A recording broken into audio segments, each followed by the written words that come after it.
भाजपा अध्यक्ष समीक भट्टाचार्य का बड़ा आरोप, बंगाल में हर जगह तृणमूल में गोष्ठी द्वंद्व। कहा एक दूसरे को मार रहे हैं और सीबीआई जांच की मांग कर रहे हैं।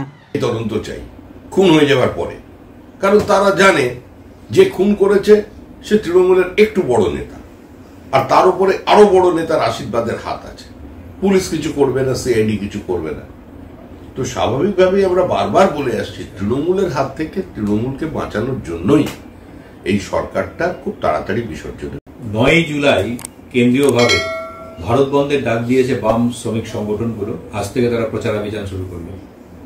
আজ থেকে প্রচারাভিযান করছে। যে কোনো রাজনৈতিক দলের বন্ধ থাকার অধিকার আছে। পশ্চিমবঙ্গের ক্ষমতা থেকে চলে যাওয়ার পর পশ্চিমবঙ্গে বামেদের শক্তি কতটা পশ্চিমবঙ্গের মানুষ দেখেছেন। আন্দোলনের ডাক দিয়েছে, আন্দোলন করবেন, ভারত বন্ধে মানুষ সাড়া দেয় কিনা সেটা দেখার।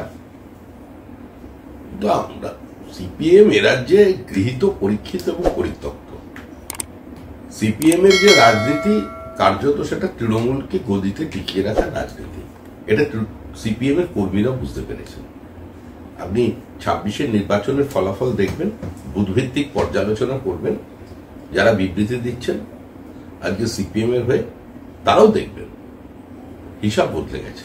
মানুষ তৈরি, এবারে লক্ষ্য এক, তৃণমূলকে বিসর্জন দেবে। শুধু সিপিএম নয়, শুধু ক্ষীণ শক্তির কংগ্রেস নয়, তৃণমূল কংগ্রেসকে যারা প্রাসঙ্গিক করেছিলেন, তৃণমূল কংগ্রেসের জন্য যারা ঘাম রক্ত ছড়িয়েছিলেন, যারা নিজেদের ঘাম দিয়ে ওই ঘাসফুল চিহ্নটা দেওয়ালে এঁকেছিলেন চরম অত্যাচারের মধ্যে, সেই তৃণমূল কংগ্রেসের কর্মীও আজকে এবারে तृणमूल नामक अभिशाप থেকে মানুষকে মুক্তি দিয়েছে। दिन भर की ताज़ा तरीन खबरों और ब्रेकिंग न्यूज के लिए बने रहिए स्पष्टता न्यूज के साथ।